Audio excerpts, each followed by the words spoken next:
all of us have rightly condemned the crimes against humanity that are being committed by Vladimir Putin in Ukraine. And the government has moved instantly, within 5 days, to sanction Putin's regime. And the strength of language that was used rightly against Putin as a barbarian, as a thug, as a murderer, as a warmonger, all of which are true, all of those things apply to the State of Israel in its treatment of the Palestinians, and yet the government is concerned about its use of language and doesn't feel it is appropriate to even use the word apartheid when Amnesty International, the most respected human rights organisation in the world, and Human Rights Watch, within a very short period of time, issue these damning reports saying that Israel, since its foundation, has been built on a system of oppression and domination and apartheid and racism, involving the murder of unarmed,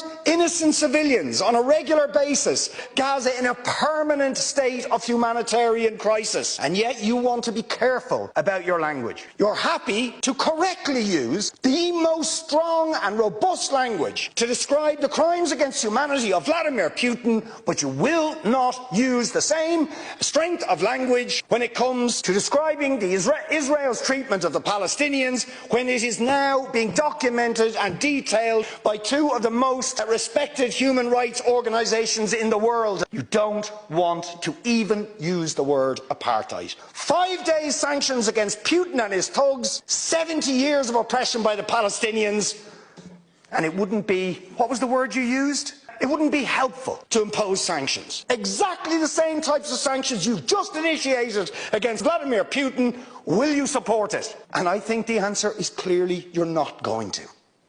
And then we ask the question, why? Why?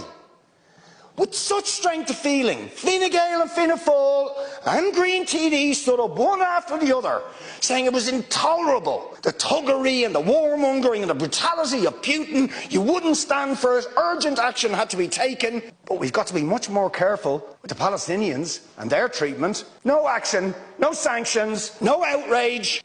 Words of concern. We'll raise it. We'll raise it. We'll call on them to do things. Now, you see, if you're going to have moral standards, those standards have to be consistent. Show some moral backbone, show some consistency. Otherwise, they are not standards at all. They are just cynicism.